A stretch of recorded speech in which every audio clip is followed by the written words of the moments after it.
There are no leaders in the household, and that's on period. Choix na yo, ba conséquence na yo. Zanga nyoso, meko zanga base te. Oboyi culture na yo, oza mutu te. Siko yo kasi oza nani? Mundele? I'm your host, Christian Bless. My name is Christian Bless and you're watching Solo La Bien Real Talk. We are back again with another one. Listen, I'm so excited about the program today because I know it's going to bring you laughter. It's going to bring you conversations back at home. But before we go any further, I want to give a quick shout out to our sponsors, our two main sponsors for part 2 of season 3. Number one is Unisure. If you need any sorts of income insurance, property insurance, income protection insurance, life insurance, contact them today. Especially now, we've seen so many people are passing away due to sicknesses. Protect yourself and protect your loved ones. And secondly, if you love Congolese food, you love Afro-Caribbean food, Deluxe Manor is your place to be. Reach out to them. They are the #1 Afro-Caribbean restaurant here in London. You don't want to miss it. What I want to talk to you today is about a special program that we have titled The Cancel Culture. We have seen that there's been so many people that have been cancelled due to their beliefs, cancelled due to their positions on political situations and on social situations. And we want you to let us know, what do you think about it? Because we've seen that from presidents, from authors, from presenters, from influencers, they are being cancelled if they do not fit the status quo. In the Congolese community, should we also cancel people if their opinions are different from ours? Do we need to stop this thing called cancel culture? Let us know your thoughts, and I'm sure you're going to enjoy the show as well. And to finish it off, if you're liking the way my hoodie looks, you like to get your own Solo La Bien hoodie, reach out to sololabien.co to get your own copy. Listen, I'm excited about today, and you're going to be excited too. Je dis bonjour à tous les amis de Kinshasa. Bana nyoso ya Bujima, Ikanyanga, bana nyoso ya Bakongo, bino nyoso, topesi bino nyoso, mbote. Donc, je vais commencer d'abord par dire bonjour à notre panéliste. Comment ça va? Good, Ça va bien, thank you. Kiko. Donc, moni ke boseki lingala nanga bino pe nanda ko boseki, mais pas de problème. D'abord, na ningi na pesa d'abord awa tozana ndeko na biso Gladys oza bien. Gladys na moni na saison oyo asani ba dégâts mais lelo to komona na makambo. To moni pe ndeko na biso Francos Nchipuki. Tokos. Toza pe na ndeko moko sika komona ye papa Chris, comment ça va? Bon, on a préféré mingi bateau batalanga libanda ba mabola tetu hein. Mabola tetu. Parce que naza pe na site na ngambo masola sika TV. OK. En fait, ils bien pour la représentation na bango pe pour bayeba. OK. Et ça bien bon to za mabola tetu. OK, pas de problème. Bino ya soira lelo. D'accord, pas de problème. Toza pe na ndeko na biso trésor image. Comment ça va? Bless. Toza pe na ndeko oyo azalaka penza mayele tango alobaka anglais, on dirait mundele. Ndeko na biso Béatrice, comment ça va? Ça va très bien, merci. Ça c'est formidable. Et nous avons aussi notre invité spécial Tata Oscar, comment ça va? Hi, I'm good. I'm good. Oscarine alobaka un peu moins anglais. Vous sentir accent. Donc nayebi ko vanaka na Paris, et c'est la première fois awa na Londres. Au moins Londres ningi nini? Bon, pour l'instant, nous avons posé ballon de ngate, tu vois. Mais je préfère quand même Paris.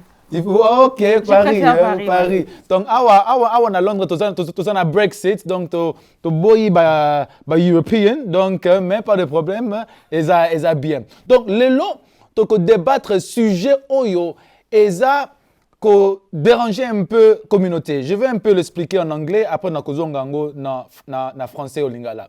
So we're going to talk about the cancel culture. We've realized that there is a situation currently happening right now where those influencers, people in the media, if they do something that a certain group doesn't like, they decide to cancel them. They decide to silence them. And we've seen that even J.K. Rowling, the author of Harry Potter, for example, people decided to want to cancel her because of various comments that she's made. We've seen that various programs on TV, people decide to cancel them because of things that they have said. Même au Congo, nous voyons aussi que ezana batu oyo balingi te que certains musiciens pe ba beta awa na poto parce que balingi ba pesa bango ba embargo. Donc to lingi to débattre eloko oyo. Est-ce que eza important que ceux qui mutu azo sepela na makambo zo lobate bacha yo embargo? Est-ce que c'est bien ou est-ce que c'est mauvais? Nakobanda d'abord Nandeko Francos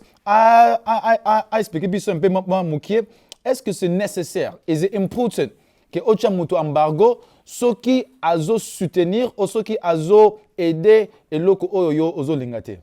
Non, je ne pense pas que c'est important. Dans la vie de la société, mutu a le droit à cause de opinion.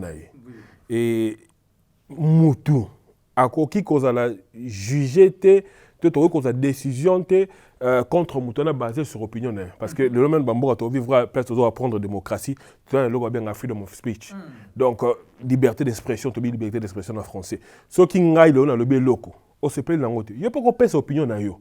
Mais ça c'est que au banda okenda kosala nga ba campagne moko boye to okenda kolobana bato moko bosangana to bobanda même ko monsieur ko marati ba ko ko bundisa yo ko beta yo par rapport ya opinion na atana chonde to sala boye au monde aller musuna ba commentaire bato ba sepa na opinion ya mutute na ba commentaire ba komi ko finga ko kende na makambu non eza show eza différence d'opinion. Il y a lobby, tu as une expérience dans le bandenge à vivre la makambo parce que biso tu as une expérience moroté. Mais unfortunately, tu as commis na niveau moro dans monde tu as commis hyper sensitif.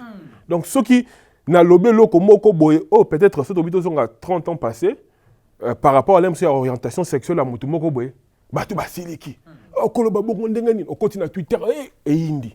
Pourquoi? Parce que bato azolinga isusu batu baloba makambote okoza neti nde tozabona suto ko pekisa neti mwa mobalo bise kolata bilamba za bana basi batu basiliki oh te makambo ezate makambo mobali moi ezate tout ça to comme na culture comme vraiment dangereux parce que tozo sala bongo tozo tindika pe batu baloba kala isusu te omona batu même na communauté la biso comment que ozomona mutazo sa mabe mais ozoboya koloba parce que bikaso na lobby azala moi groupe moko ba to ba côté là et ba ko shut me down. Donc pour moi, je pense pas que ezala loko moko malamu nde tozo kende boye. Il faut to meka kotala un peu parce que loko e bo ma communauté lelo, surtout communauté africaine ça ba to bazo boya cause na ba conversation difficile. Ya koloba na ba vérité. Vérité ya ngo de permettre à mutata la vie na mona makamunde ko lobby malgré que ndenga lobby nga selinga pasi. Tika na tala non vie na ngape na keneli boso mais loso ko yebisi mutu vérité alin ko yoka au moins lem so ko ken bande ko basi so ko bise au moins na Instagram azo tika bandu to libanda so ko bise maman ndengo zo la tabwe eza vie na ngai okolo bana ngalo kote ba matane pe ba kote li who are you yo so moi pour bana moi sibwe kaka moi sinda ko bana moi sindenga ko sala. Voilà vraiment il faut que total ango. Merci beaucoup Francos. Béatrice yo moni ndengenini par rapport à Makambo Frank Alobi, d'un côté, vous avez raison, but I'm going to have to interject. Yes, freedom of speech is a right, c'est un droit que Moutinho Sazanango a s'exprimer dans lingi, mais selon la loi, freedom of speech, ils s'arrêter dans un moment où comico infringe na droit à Moutinho. Exactement. So, ce que you Moutuke or sexual orientation na yo, you know, it's a bit. You know, Buki. No, but for example, le biso lingo conseil mutu. To for example, muta ala abimsi to alati lo kamabe. It's not your business because no, it's not. Je pense pas. So muta la zala. Tikanga loba ya Frank is my turn. Merci to Kena tiki loba. Yes. Kani silhouette challenge. Nga penelo wana hotel melango fort. Donc au roman na ozo na biso ba ça on a biso vraiment bino moko babiloko bandoko zala ezakalo privé vous allez sur internet et yowana pocho hand on your shoulder allez non on va le baga yango wana so eza droit na ye akolata nenga linginga na encourager ngote parce que c'est bon moninga na bomba na nzoto mais ce qui ye asepelike alata ndenge ya lingi kolata est-ce que eza droit na yo koyebisa yeke kolata boete ko sala boete c'est pas ton droit ce qui mutu wana zande ko na ngai. Okoye Bissay, mais c'est pas, it's not by force. It's not by force. Non, c'est pas force. C'est pas force. On habite que nous sommes forcés. On a pas bien conseil. On comprend ça mutu conseil. Oui, c'est vrai. Bah tu vas siliki. Mais après, c'est là. On a compris cette chance au répondre. Mais donc idée na yo général. C'est que okoki est-ce que okoki peut se mutu embargo, okoki peut se mutu conseil, est-ce que c'est possible? Embargo. Tant que tu as un point embargo, ça veut dire que le problème est commis. Et ça, quand mon côté, tu as un problème. Par exemple, avant de faire ça, tu as sola bien un embargo, par exemple. Et ça, quand tu as Béatrice Nalamuki, tu as sola bien embargo. Et ça, collectively, we have a group of, a sum of people who have influence have decided que yo to do embargo. Et ça, le matin que quand mutumoko. Donc, du coup, ça fait que, so if it means that there's a community of people, oh, but embargo, it's for a reason. Mais est-ce que donc yo aussi supporter en cassé? I think it depends. There's extents. Naza au milieu du village. Okay, pas de problème. If it's necessary, we have to. If it's necessary, we have to. Trésor image. Trésor image. Merci beaucoup. Trésor image. Bon. Merci. Moi bobandi avant boye. Bobandi avant toi donc. Moi ninga Christian atana no ba miss ma vondolo ba ebele. Ba miss ma vondolo ba to ba fanda kana ba otala tala makambu. O ba lukela ngo excuse-moi pour ba lobela ba finga. Vous comprenez? Tozana ba timisu bazaka ba jaloux. Et surtout ba to bazaka ba pembe na biso ba close na biso parce que on comprendre était comment muto yebi trésor. Oyebi trésor to yebi il vit à trésor mobimba. Oyebi ndaku na ye, oyebi bana na ye, oyebi makambo nyonso. Vous comprenez? Ce sont des gens optozarana bango. Hein? Ba pembe na biso, ba lingi to progresser, ba lingi to matate. Est-ce que ça bango jalousie? Jalousie wana yango zo sala ke ba bimisaka ba makambo moko boye. Oza rien à voir kuta makambo yozo loba. Ba tchango suko na place wana. Vous comprenez? Pour ba kanse, pour bimati. Parce que bah yebi personnellement, ce sont des gens qui dire na bango to vivant na bango, bango to abimisa ba secret mususu, o ya yebi ya yo, ayebi musu papa na bino maman na bino, moi si na ope mobali na yo na bana na yo, azo zwango abimisango. Mususu pe ezake eloko wana fala sala yango. Il fala sala wana batuana, mais akoki ko sala yango te, azo sala tout pas bon mango. Ozo mpana, mutema mabe. Omoni bilo mususu ezaki mutema mabe.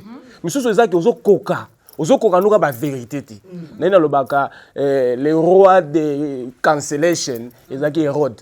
Tanga kataki muto ya Jean-Baptiste. O Jean-Baptiste a loba ba vérité. Mi na remarqué que sozo ba vérité ba lingote. Na mindele na ba noir. Ba lingote. Po ba mona onre oyo bimisa makam na bango za ko bat. Zela batu na mokiba ko mi tema mabe moko batu bakoma na ki mutema mabe mona e ba raté soza kanini boye banité bosola té olinga mbali na été ofinga mama bango té mais azo finga yo na ebisio osali eloté batu bakoma mitema mabe na ba té mutama na mokinda wapi do n na n to koma ka n na n na ba té poani nga na sala eloté ofinga poani o créer ba groupe ba lo belanga mabe to ye banité mama ni na onanga oyina kufa na se suicider. Non, s'il vous plaît, ayez un minimum hein, ayez un cœur, quoi, s'il vous plaît, parce que trop, c'est trop. Trésor, ezaki na point moko boy tango yo banaki solo la bien tango zela tango vérité ça vérité vérité ça selon toi vérité et ça vérité yangate parce que là on va fact zela la vérité selon ngate ça vérité ça vérité OK vérité va changer en côté merci beaucoup Trésor Trésor, merci beaucoup. Na comprendre yo. Tata Oscar, na kopesa yo chance que o répondre ye. Mais Trésor, ezaki na temps moko boy tango banaki solo la bien, ba tu pe balinga ki pe ba chayo embargo, ba cancel yo. Est-ce que façon what was your reaction to it? O mona kango ndenge nini? Oui, ba takanga personnellement, ba keneti na niveau ba foyer na ngai, ba famille partout. Pourquoi? Parce que ba kota ki bananité. Dans la benga ba girls ba little girls na olo ba na ebi makam na olo. Ah, Trésor. To bomoni Instagram. Bomoni ba Instagram. Bomoni ba Instagram. Pona ebi sabino ke makam na olo bango eza vérité. Eza tala ba réaction. Ba réaction bazo kokati. Omoni bilo muso zo kokati. Fanda calme na Instagram. Ozo pas bilo muso comprendre te ba tunaka. Tozana emsu bandeko mususu yana lobi na wiki problème c'est que vérité ba to ko tek ba vérité te le roi de régé na mukilo ezaki na kaka Hérode tanga kataki Jean-Baptiste mutu parce que akoka ki vérité te ngata na lobaka Christian na lobaka vérité na lobaka fact o wuti na mi et outi na minoko ya mibali ebele eza monoko ya trésor te ndeko nanga trésor eloko nalingaka koloba na ye mingi surtout na makambo oyo ya lobaka vérité parce que lelo na show surtout bashow baépisode tout tosali omona ke bato oyo balobaka makambo azoloba yango comme vérité mais en vérité na eza fact te parce que là tozoloba vérité il faut wana preuve wana peut-être statistique wana makambo mpona koprouve biso ke vérité na eza vérité eza te ndenge yo moto ozokanisa ke yango ekomi vérité parce que yo makanisi na yo peut-être basé sur expérience na yo komisi yango vérité non. La vérité c'est pas ça. La vérité ils ont la preuve, ils ont la source qui ça que pendant tel temps ils ont qui boyer na ndenge peut comme boyer ça qui boyer yango wana to bengi vérité. Mais ndeko trésor azana ba manière moko boyer maramuso lo ba ezana ngona nzela. Mais maramuso o mona pe moi ma robunga nzela mais azoluka ko imposer yango kaka que eza vérité. Donc nga place nga neto zakana moi problème yango wana. Pour nga na ko uta na vérité na nga place mususu. Basé sur expérience parce que le choix ba conséquences basé sur expérience nanga makambu nanga na monaki na ekoloba yango awa mais au moins peut-être y est pas le cas peut-être na place mususu mais expérience a vivaki na makambu monaki ezokende ndenge moto na oyanga akoya ko imposer ngai te que makambu azo beza vérité biso bale photo luka to kende ko luka peut-être ko sala ba recherche ko luka ba source na ba statistique poto yeba makambu tozoloba. Est-ce que ça basé sur la statistique et ça basé sur bani? Pourquoi quand on le battait que au 80% à basi, au 90% à basi, pour on a chose à boire à pourcentage, au 70 ce qui a mi bali, au 95% mi bali à congolais. Ce sont des vérités au yaka. Vérité c'est un trésor te. Là moi je parle de choses au salamaka, batu balelaka, batu balobaka pe na ko le jamais na télévision, na lo nonsense. Vous comprenez? Na roloba makambo mutu aleki nango o esaye mabe batu mususu bazala balobi ba vérité balobi ba vérité bazoboma bango bato na il faut babima ya trésor makambo na ye eza kaka ba opinion na ye eza kaka opinion is not factual eza kaka opinion ça signifie pas que c'est la vérité parce que toi tu es en train de le dire eza kaka bongo factual eza te eza opinion. Obiso ozolo ba vérité pe ça va tout sous kanda parce qu'ils ont affecté bango parce que bon doit ça makambo wana. Donc tant ozolo ba vérité et ça la ba tout passe. Muto ayebi ke eloko wana eza vérité et puis azo sala ngona kuku asala na ninga mabe et pe se kanda. Muto asala mabe alinga ba lobane vérité te. Ya ona lobaki ke vérité nyonso so ebimi na ekoti na se ya mai ebimaka toujours. Mutu soka kufi abima poni balobaka terme ke non vérité et yaka maleme na escalier mais lukuta yaka na ascenseur et côté na lift mati du kolo mbango mais vérité yaka maleme mais tango yaka et ça la ba boum ebele. OK, pas de problème. Je comprends. Toké pan de konabiso Chris, yo siko lobby siko nini par rapport à makambo oyo ya ba embargo. Quand ce compte. Et ma musique en fait neto sola. Au moins, il na moi tant que tu as une émission, il faut tout le canal battre absolument banda ba comprendre que tu as ko banatina. Toza natina auto bela makambo to sala auto fanya natina. Au moins les musiciens, ceux qui tu en général comme makambo ya ko ban coach. Ceux qui tu autour on a parlé de musicien peut-être ne ba ya ka tu ba ya. Mutunyo en général na ba pasteur na makambo to. En fait mutunyo surtout azali miroir à société. Azana loko mo o ezana bat ba attaque voir model. Au moins na Nigeria makambo tout ça makamite na Nigeria awa ba musicien ba telemia pour na mboka na bon. Ba musicien na biso lelo ba congolais tous en voix te. Congo tous en moi ba difficulté moko boye. Alors ba musicien na biso baza bato yo tant ba emele so ba maman pesa sima papa beta tonga to sepelaki. Okotala nga lelo okomatanga lelo buzo ba devata tano lingobi na ngote. Mais lelo baza ba même bato o bazo sala baza lokola mbeli à double tranchant.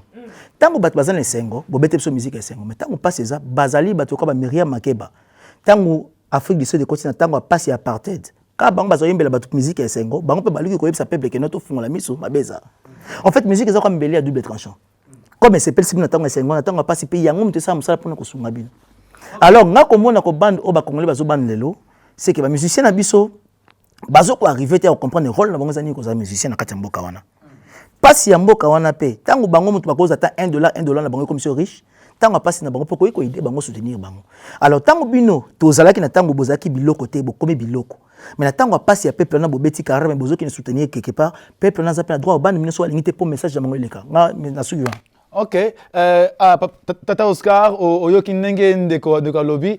Pour na yo siko, na yibite soki olingo opesa réponse pas na ye, ou peut-être olingo opesa point de vue na yo en général. Est-ce que kosala ba embargo est nécessaire?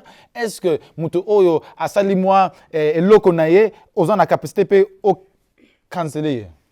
Anglais obima vraiment anglais mo betama j'ai peur de pas tout comprendre en fait. Okay. Bon ngana le baka lingala parce que je pense que je voilà na maîtrise anglais té en fait il y a un intervenu tout à l'heure parce que na obungisa makambo on ngana loba tu vois tout le monde déconne biso 13h on déco loba.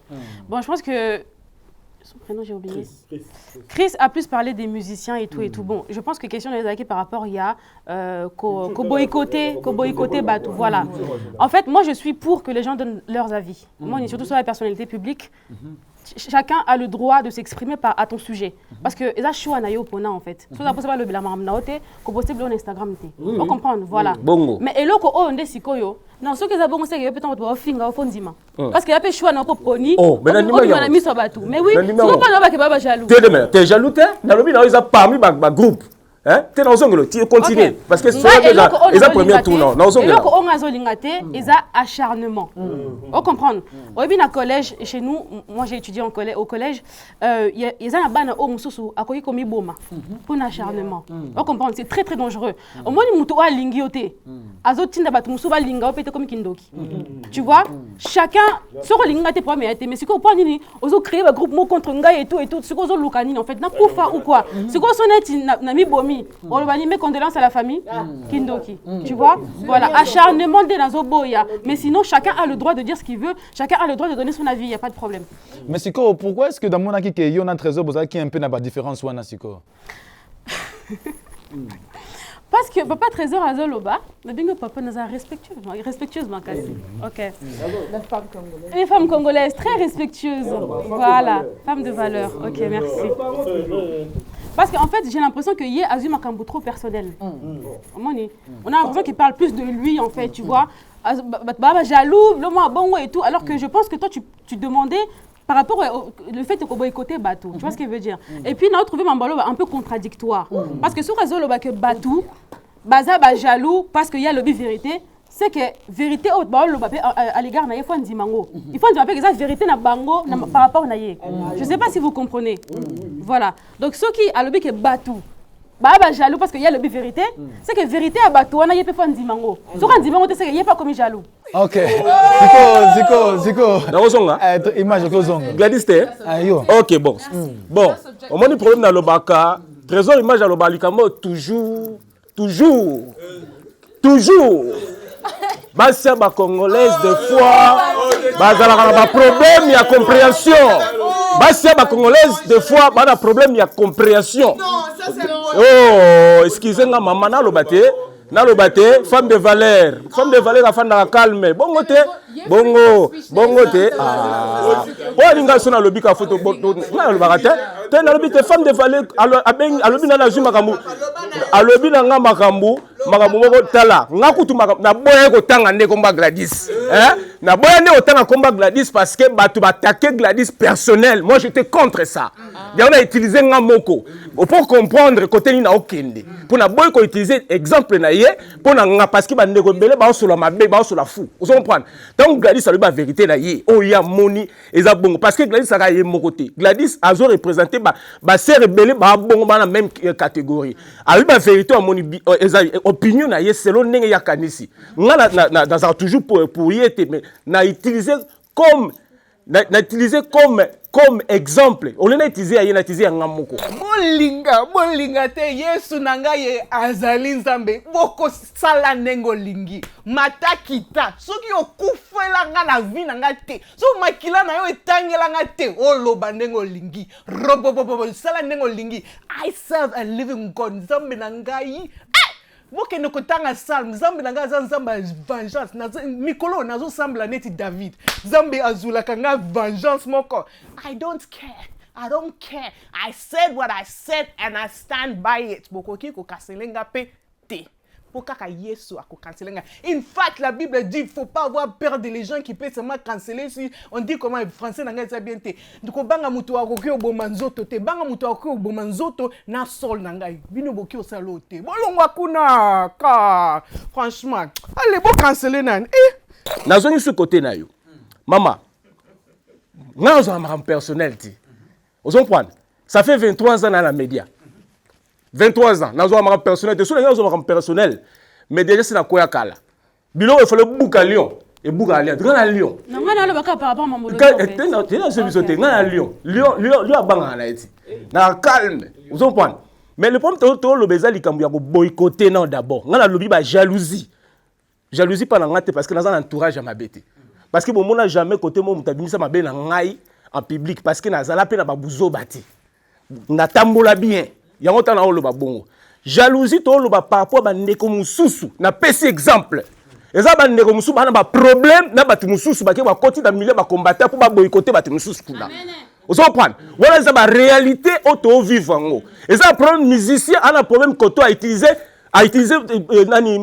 côté mususu pour boycotter musicien mususu. Vous comprenez?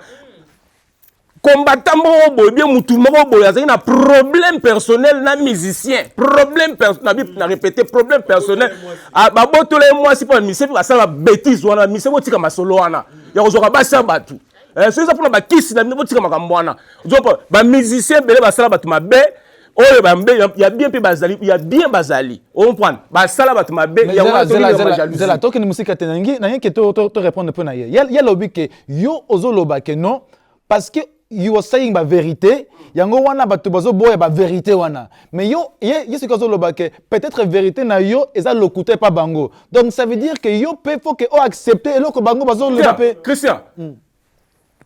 Vérité, eza na mo mususu te. Ce qui vérité la vérité comme a jamais lokuta. Lokuté comme a jamais vérité. Vérité eza vérité. Vérité ata omoni lokwa muta kufi na sa mai. Omoni mutu so kufi na sa mai. Omoni mutu so kufi na sa mai. So kufi abima toujours likolo. Ozo po akotika la jamais na se. Vérité et à vérité. Ce qui naza mobali. Bon pesa na tante. Bon za trigger boneni. Nana ne baneni. Donc parce que on dit on peut s'engager dans loba, na loba. Attends 30 secondes cap. On dit vérité à vérité. Hein, on comprend. So dans le bill les pardon les 5. Les 5 est très les 5. What is that fact? C'est ça fait vérité c'est pas la même chose. Maman. Vérité c'est la vérité. Non, c'est pas la même chose. Vérité c'est subjective. Dans le bill vérité. Ça dépend de l'amour.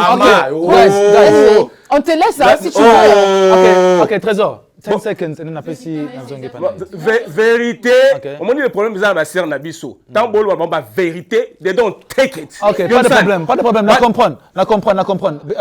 Oscarine. Dans cette vidéo mon Instagram où j'avais dit pour moi, le bien et le mal n'existent pas. Tout dépend de la conception des choses de chacun. Bah, tu vas comprendre qui t'es. Au moins, il y a un bien. Il y a peut-être un mon bien. Et là, il y a un mon bien. Il y a peut-être un mon bien. Donc, on peut ça bien. Donc, tout dépend. On peut ça bien. Ils sont là. Au moins, il faut mouiller ça bien. Mais pour l'anglais, c'est mouiller ça bien. Moi, il m'a ça ma mais ça peut la chose ça la moté. Sur ça la moté que yé à cause ça la moté conception. À ça la avec les risques. Mais oui, mais pour ça la avec les risques pas trésor. Ça la moté déjà pour les bien. D'accord? Par rapport il y a Gladys Nenga lobby que bah toi s'acharner na continuer na vie privée na yé et tout. Tout à l'heure j'ai dit quoi? Pour nanga ezakindo qui sur tu vois acharnement c'est pas bien parce que Gladys Nenga zawana à coquille je sais pas, je le souhaite pas. Mais à coquille quand tu as une dépression par exemple, tu vois ce que veut dire?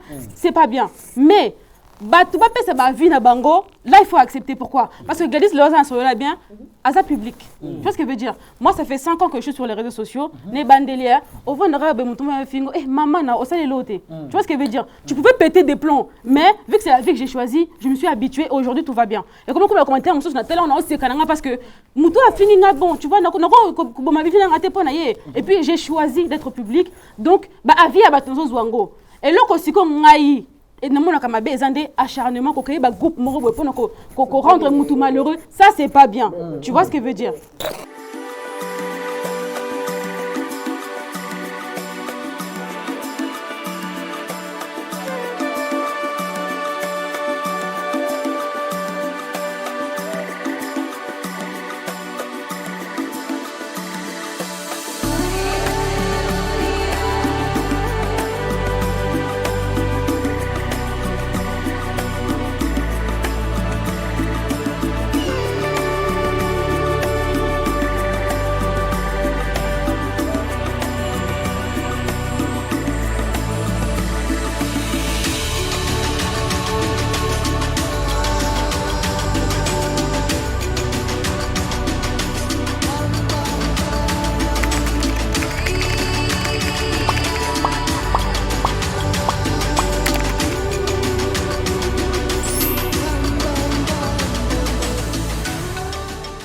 je pense que ce qui est OK, avant, on a qu'il n'a pas trésor. Trésor, c'est la vérité. C'est subjectif. Pourquoi?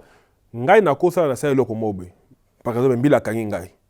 Ngai zo mbila vérité selon ngai. Voilà. Mais selon mbila za nango, ba la vérité selon bango. Donc, biso ba to la vérité ndenge na biso. La vérité on comprendre. Mais fact, et ça différent. Fact, c'est loko que ba recherche ça tangible scientifiquement tout à quoi yabwe azana yango walo ngana me corriger peut ça nazo ko tata pardon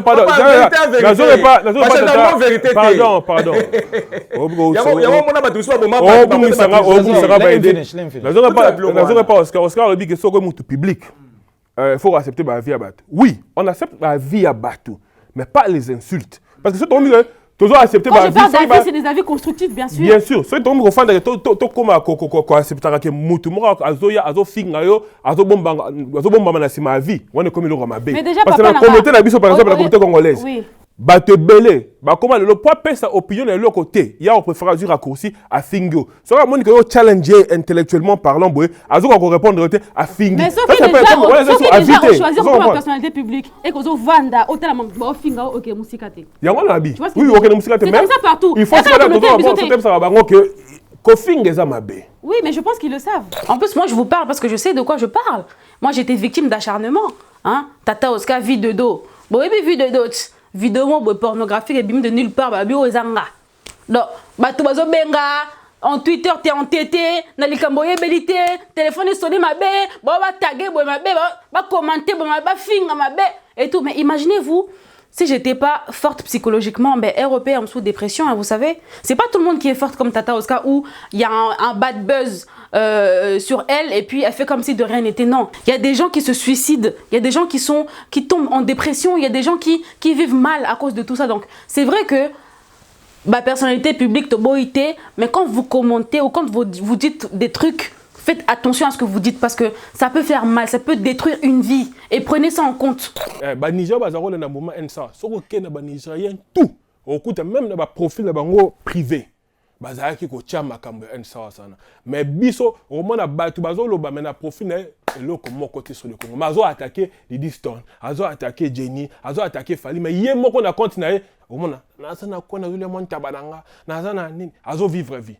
Comment est-ce que beaucoup ko ninga mouvement na bino ekende liboso soki bino mo bozali ko tia yango te bozali ko pesa yango visibilité na ba plateforme de personnes parce que nga par exemple Voice of Congo sokoye okuta ba congolais là nazo tchang na informer ka bando na biso mais yo okozala moto moza peut être na 10 000 abonnés na katcho na ba camarades baza ba nigériens ba ghanéens là ils ont la plateforme na moko privé oza ko exposer ngo pa ba camarades na yo bango baza ko tuna yo pe ba yeba eloko nyeza ko leka na mboka na bino. Merci parce que na sana ba question msusu na na tuna bino na ngina tuna pa Gladys. I'm going to say this in English. Do you think that the generation X or generation Z, the millennials, do you think that we live in a snowflake generation where they are affected by anything? Peut-être na lingala lonkina na loba est-ce que monique génération asika ba jeune ya poto baza en fait sensible, trop sensible? Absolutely. Ba jeune aujourd'hui, ba jeune à poto too weak. Not everything you see online is real life. You need to start living outside of the internet. I think young people, the jeunes, bozo abata ya ko bima na internet, bozo ata ko bima libanda and live life. Not everything I say will affect your life. Not all my opinions will affect your life. But jeune alelo, olobika eloko moko. Bon canceler, bon fire. Olobika lomoko balandi yo jusqu'au travail. They want to cancel you at work. Balandi yo balongola yo na social media. Balandi yo baboma yo babo. Why? Opinion de quelqu'un. Ce qui est suyo. Go look in the mirror. And so go tell na miroir vérité wana ezate move on. Botika komi sui sa mitema. It doesn't make sense. They're very snowflakey, they're very weak, it's unnecessary. They do not need to live upon people's lives, opinions. Social media is not real. Okay, siko soki tozongi na pas Chris atanga lobi ke no. Peut-être tozui, peut-être tolongi ba musicien baza batu oyo ke baza na. They've got this ability to do music, but they've also got the responsibility to be role models and to also support certain causes of the community. If they do not support at that stage, can you cancel them? No, I'm not saying that you can't. Everyone supports differently. You have to know that some people do not support in public. Other people support in the back. Okay. The people that we should cancel, to me, it should be the people that we. Sorry, but to canceler ça, but to pay to money, to send about proof and about fact, but sali loko ma be na community such as rape. But to msus bazo bimana bana mike, but oh azo sala, but musicien belé populaire, bazana ba bongo, tozo so ba album na bango, bazala na misala ma be, bazo sala bilo ma be. One day il faut to cancel bango. Mais so imoto aligné loba publiquement te makambazo sala po na Congo, c'est pas un problème, mais ça on doit pas canceler à cause de ça. Dala, Chris. Réponse na yo pas. Na ka soni so na mona bandeko ba Congolais to kanisa boy na age to zana ngo to kolio.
Même musicien abiso, tu vois l'autre quoi apprendre bon on qui me décolle que face à ma bémon la mise abattre mon non. Ba on Nigeria ba que ça là de ba ngana lo ba non de e bolo ba non déranger minute. Non, I'm asking you a question. Tu cancel motoka sans raison. Parce que on a pas sur explication minute. C'est ça, sans raison. On a pas explication. On m'a dit ba ndeko na biso to moni ba artiste on est tout moni na zo pesa que ça na Nigeria. Parce que Juan est une de connaît pas parce que Juan est une de connaît pas famille et parce que Juan tout ça va défendre l'artiste na biso ba yaka pona ba vie na bango mais bato ba comme ça bango eza biso mais ebi ma ba osala na simate papa batu misusu ba donateur batu misusu ba sala biloko derrière donc eloko lingolo bake you can't just cancel without knowing peut-être parce que oyebite makam susu ba osala na sima yango wana déjà dire que ba artiste congolais ba sala là c'est faux. Il y en a qui le font. D'accord? Toi tu comme mélanger dans le même sac. C'est vrai que ba tonga so pe ninité so pe ba sala so pe ninité mais le PO ba sala ton dima quand même. Et quoi encourager bango. Tu vois? C'est vrai qu'il y en a qui le font pas. Genre il y a ba mususu oyo normalement c'est censé aider le peuple, même si de base qu'on se dise la vérité, un homme ça n'a été, il y a ça n'a cop n'a eu, ça n'a n'a eu, aïe mbaka, c'est son boulot. C'est comme si l'homme qui n'a tant que ça échafaudage. Voilà, les musiciens c'est leur travail, ils sont pas obligés, mais il y en a vraiment qui devraient parce que et tout, ils devraient aider le peuple pardon, ils le font pas. Mais ça là quand on peut bazali, tout c'est comme mélanger bon dans le même sac, c'est pas bon. D'accord? Et en plus, on aime trop dire que oui, David Koutou, moi David, pas PC parole, pas commandant, etc. Nakin, quand on appelle ça héritier, on appelle parole. Ou bien tu appelles ça fali pour pas parole, etc. En plus, est-ce que vous pensez que ceux qui n'habitent oisé quoi, abimi na nzela pour essayer que bon à partir à lobby Tobi ma biso que ça marche. Comment y a? Et ça la réalité mususu te bien musicien na biso bilo moza ko bomba na kati to ko misango na kati ba image boite. Mais baza bato bana rôle munene ko jouer. OK. Tango moto afuta ka taxi te na kati ya Congo. Mais ba musicien so ba ko boka bango. Mais ba même bato wana soki ko kumba bango na façon moko boye, nos artistes yango na zipso eza ba point mususu ba misala bilo mususu. Ba génération sika ba ko comprendre mais ça ba bilo moto sur les très efficace pour na aider pe génération bazana sima mama comme sutam susu robert na émission moyena lo bango ya pena te mais so na ba émission za na libre net ngani nga vérité ndebe ngabo sepela mais comme eza bongo to ba boye ba artiste na biso baza batu oyo bana bele ba ta bango lelo they're doing fashion, they're doing this. Oh, we love this artist because he looks good, and we love him because he sings good. Mais raison mususu o bamba za bon na se o tozo ba lelo awa ya ko boykote bango soko tali na ba norme ndenge sengele tamolela. Batu wana baza batu mongo soko kezo na réalité. Bana bango ba otanga na ba poto, ba ozo ba formation na poto. Musalo yo sala, eza bien pour na mboka no tanga mboka nezo kende bien. So epe mboka nezo kende bien te okokipe ko kena position mususu pona ko aider mboka no kena nzela bien. Bazali miroir à société. Mais so ba comprendre internet nga part nga na mona ka plus Obi? I'm lost. Nabungi, c'est En fait, je suis d'accord avec lui d'un côté, mais je suis aussi d'accord pour dire tout Congolais a le droit et est responsable de ce qui se passe au Congo, pas que les artistes. Tu vois ce qu'il veut dire? Voilà. Tu sais, bon, ok. Moi, les influenceuses, j'ai beaucoup d'abonnés sur les réseaux sociaux. Mais papa n'a biso, ana ba abonné, mais Aza pas influenceur. Tout le monde est influenceur. Mon père m'influence. Vous comprenez? Moutou Aza n'a pas 4 Instagram. À quoi il a fait Mamba Congo, à tête 2 personnes vont toucher, c'est déjà ça. Vous comprenez? Tout le monde doit en parler et pas que les artistes. Et puis il faut qu'on arrête aussi de n'aptoper ça responsabilité nyonso. Fardeau nyonso wana. Tu vois ce que je veux dire? Moi, je vois par exemple un exemple. Une personne comme Fally Ipupa, tant où il y avait confinement au Congo, etc. C'est déjà bien en fait, c'est des choses à encourager. À d'autres exemples, il y a les Nigérians. Les artistes nigérians, il ne faut pas comparer en fait avec les artistes congolais. Il ne faut pas les comparer. Pourquoi? Parce que si tu vois comment ils sont valorisés déjà. Attends, ils sont valorisés déjà par peuple Nabango, tu vois, par pays Nabango. Tala Lelo, Davido. Ceux qui ont général, ce pays à police, a payé parole. Yogasi, héritier, a payé parole par le Belamamba Congo. Tu vois ce que je veux dire? Voilà. Na Congo, en fait, en fait, ils ne sont pas aussi valorisés. Et puis, Davido, comment millionnaire Attends. Dire que les Nigériens valorisent les artistes Nabango, collègues congolais, je dirais, si on regarde le côté, peut-être organisation. Parce qu'au Nigeria, tout est en Nigeria, au monde, s'organise très bien. L'industrie de la musique est vivant, ils ont vivre. Et il y a un gouvernement qui a une structure en place où ils ont permettre que les Nigériens, les artistes se retrouvent. Donc, promotion, il y a des artistes en Nigeria, ils se retrouvent financièrement. Dans l'organisation, il y a l'industrie de la musique, ils sont mieux qu'au Congo. On a vraiment, côté on a, il y a un progresser. Mais quand on a un individu qui va supporter les artistes biso, je ne pense pas. Parce que Kofi Olomide, à Beta Bercy, sans même ça la publicité dans la télévision en France. Mais Bercy en est Tondaka. Davido na bakendo meka Beta Bazeniste na bani bakora autant de sangote. Ça la publicité mais bakora autant de sangote. Mais Kofi a Betango sans publicité. Ouais a Beta double zénith sans publicité. Bana bazoro na ba concert wana. C'était des Congolais qui quittaient la France, la Belgique, les Kende, qui supportaient. Quand on a les Congolais qui supportent les artistes, ils ont pour la musique Nabiso et Tambola. Et bim, parce que la musique Nabiso est la première musique en Afrique. Mais le quoi, l'industrie Nabiso est organisée, il y a un komi, na simandé, komi boy. Mais c'est la première pour Tambola. Bon, c'était nous les Congolais qui avons musique. Mais le loba Nigeria va récupérer par rapport à l'appui à l'anglais, à Mboka, au place de Fania, Mboka Angleterre.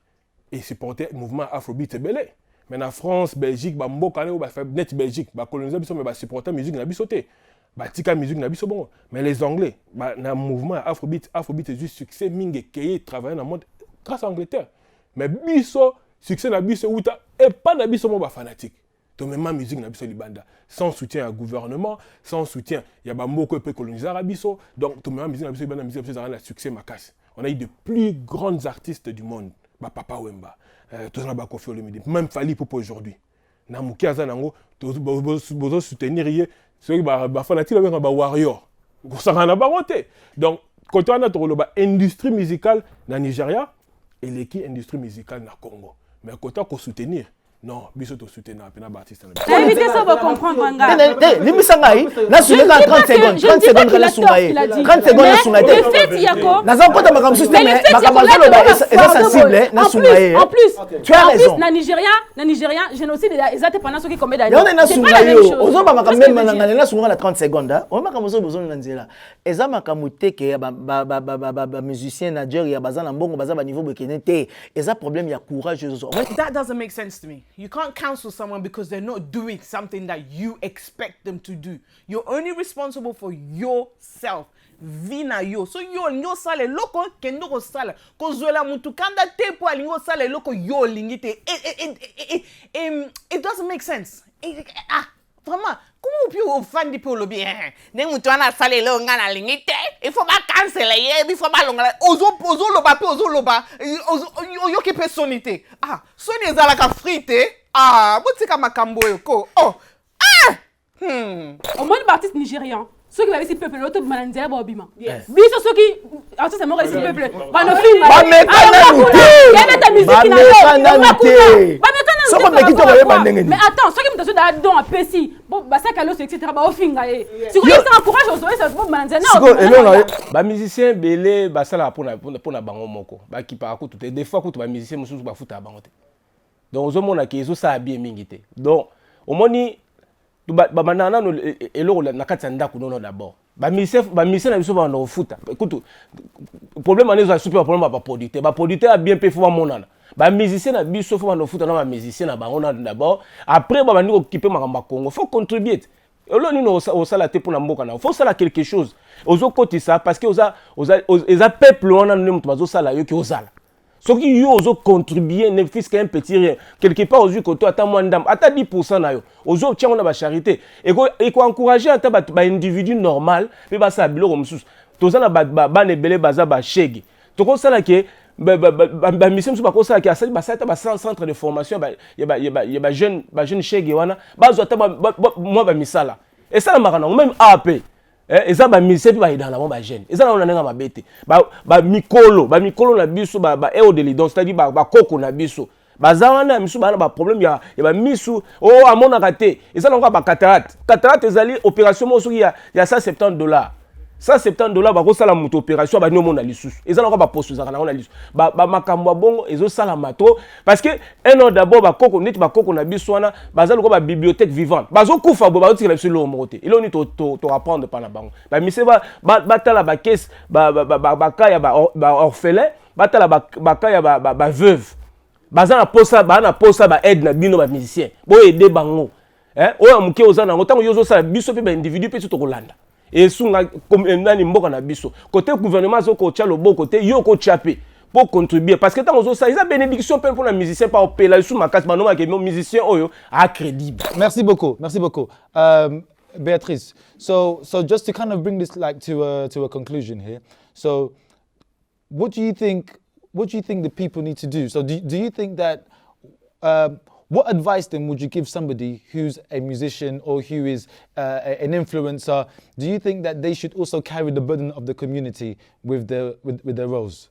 Wow. I think to carry the burden of the community sounds very like no one can carry the burden of a whole community.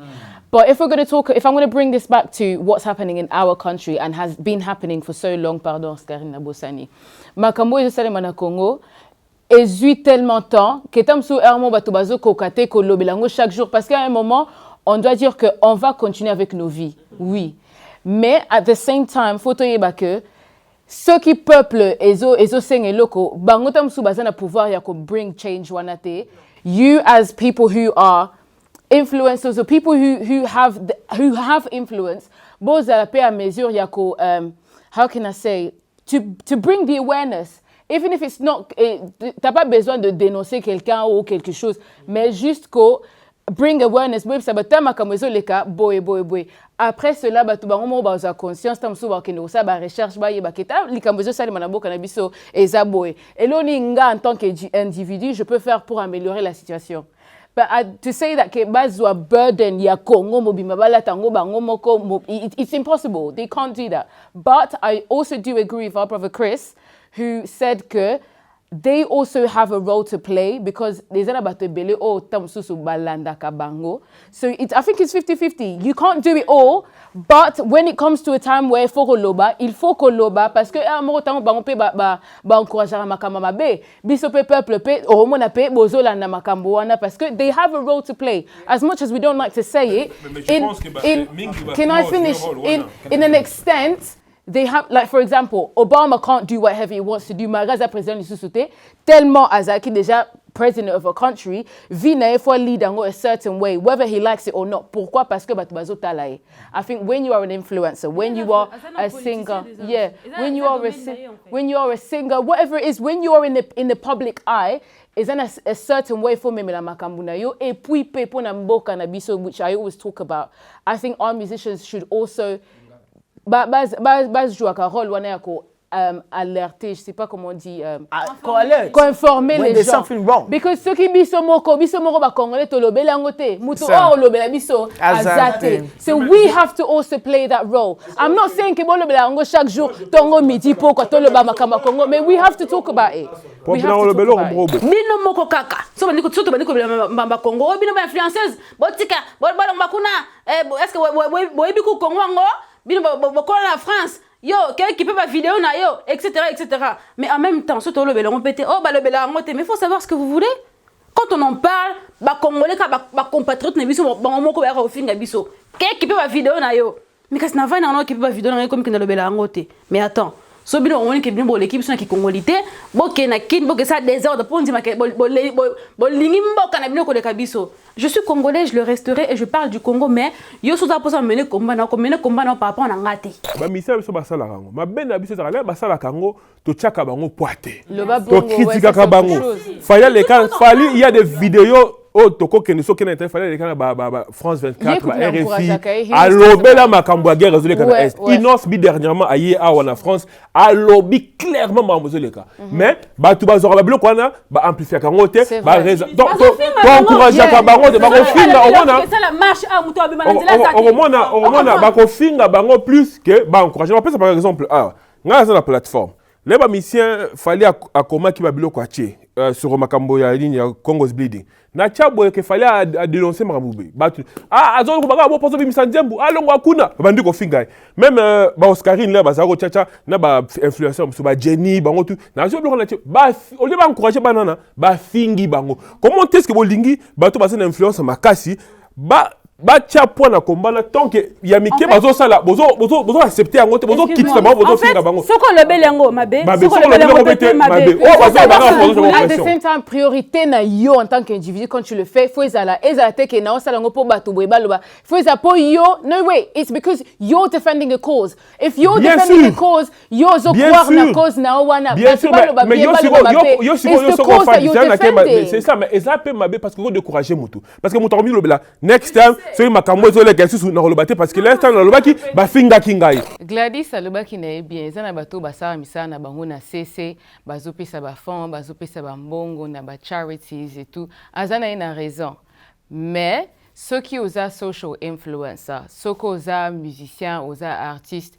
osa na ba followers osa na plateforme ezosenga na situation mboka na biso ezosenga ke biso nyoso to lobelango malgré ça musala na CC influence na yo to koloba na o ekoko ko encourager mutu mususu yepe akene ko sa ba recherche na yepe azala aware na makambo ezo sa ezo leka na mboka na biso so na plateforme ezate to forcer bino bosa mpona Monique Mikolo bato ba komi ko forcer po ani loba kite po ani osaki boite mais ce que na plateforme so lingi pe na mboka na yo ezate ke mtongo midi poko le blango mais so na plateforme wana pardon please to beg you increase awareness. Tous on a besoin de tout bailler makamwezo les kanamboka na biso. Faut la vérité pour la makamboka.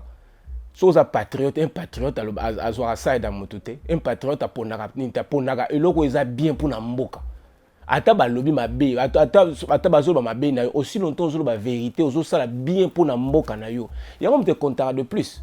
Parce que au mi benga patriote te so yo mona no kipa makamba Congo te eza belé bazo mi benga ba patriote makamba mboka route ba kipa te ba sala ka te loko te ba beta kaka ba masolo mais so tani ba activité pa mbasala ta orphelinat mo boy akela ta visiter te bazo mi benga patriote o beta go benga patriote na musika o sa elo mo côté atoko bunda mpona mboka na libanda mais ko pe ko bunda mpona mboka na mboka kuna sala ta quelque chose pour contribuer na mboka ce que tu as na poto point tu as koya to lia ba beefsteak na ba Burger King na ba KFC to ya ki apoto luka poto zonga mboka na biso ata ba na biso babotami ana poto eza pona mboka na biso babotami ba patriote ba kufa patriote yo kasi mundela osa pona yo mundela bangana na Afrique pona bango moko pona biso te bangana pona bango moko oli ya kosala que Franco siko ozongi siko na likambo Oscar na lobaki moko alobi ke tango ozobima na media yimo alobaki ke tango ozoche loko na katia na media na Instagram na public il faut s'attendre na makambo ya mboka eza makambo ya mboka eza makambo personnel eza makambo eza ko concerner eza makambo moko trésor eza ko concerner biso nyonso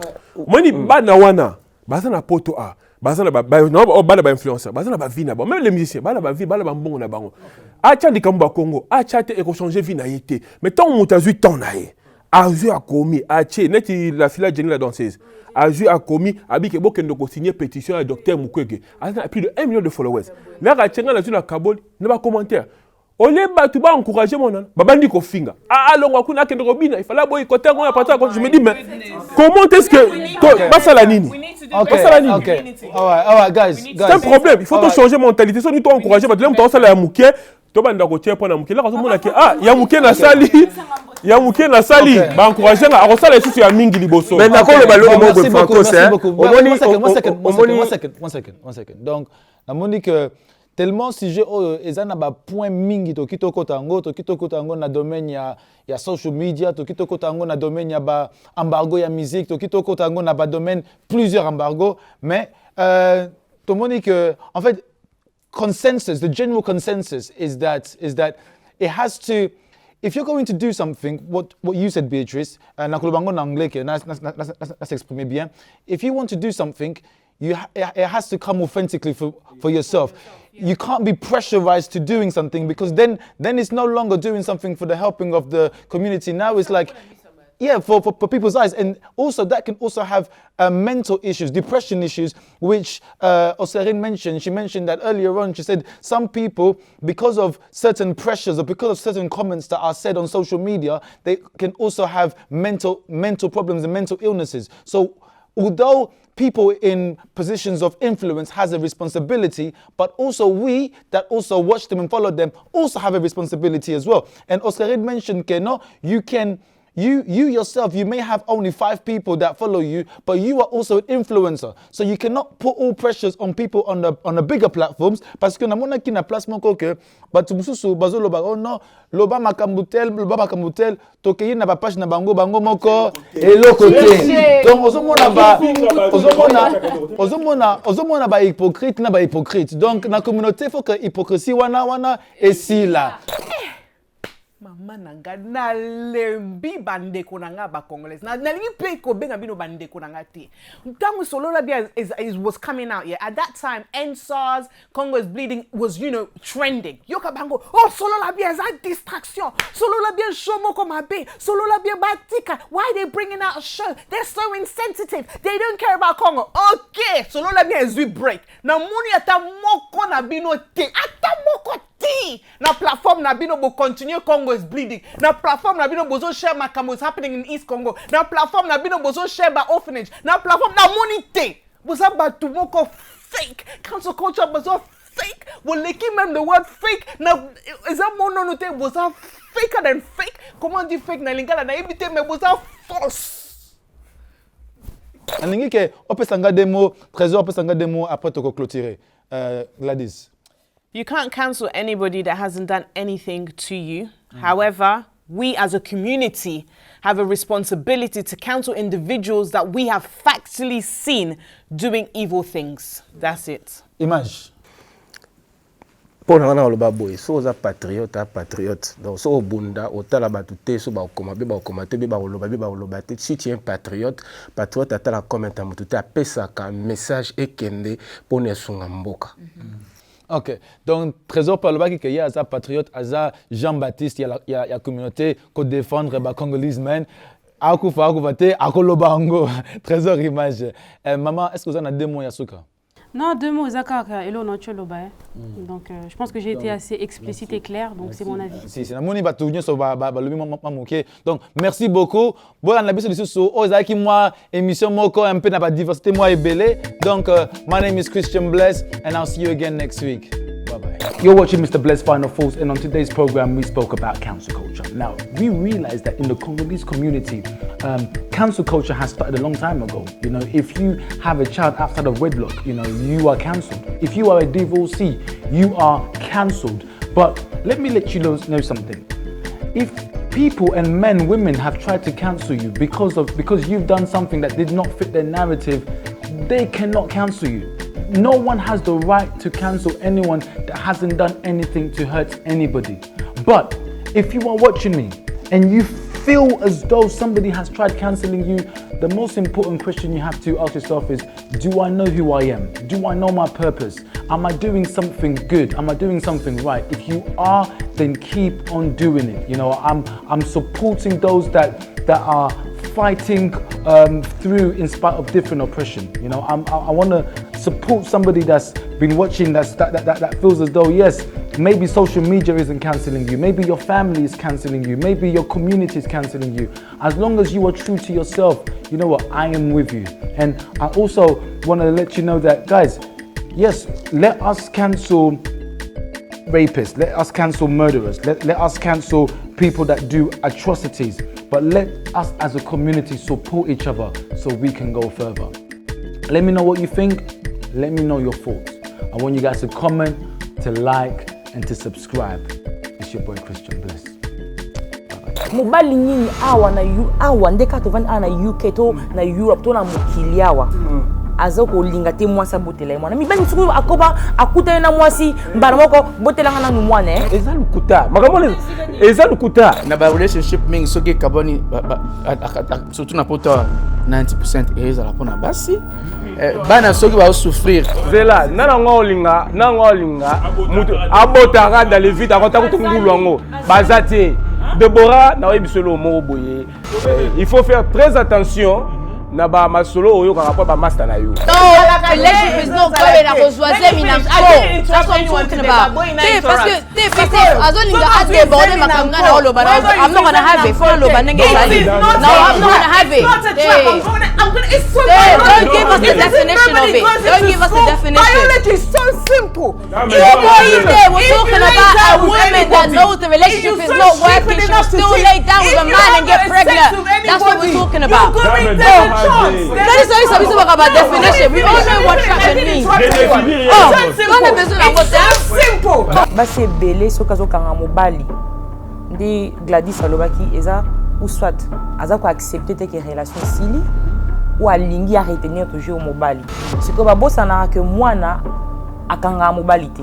Siko na côté na biso mibali, toza na stupid mindset. Na benga ngo na répéter ata 3 fois. Stupid mindset ke au moins na bossa na papa te. You cannot trap anybody. Biology. Alors na chani chamo yemo na kata ndoto. Biology. Anga na mbona ngoto. Biology. na ba créateur nyonso nzamba kela créateur ya kitoko ko kama si ezati ba ange kutu ba ya ba boyo zonga ba te créateur eza mo bulu mingi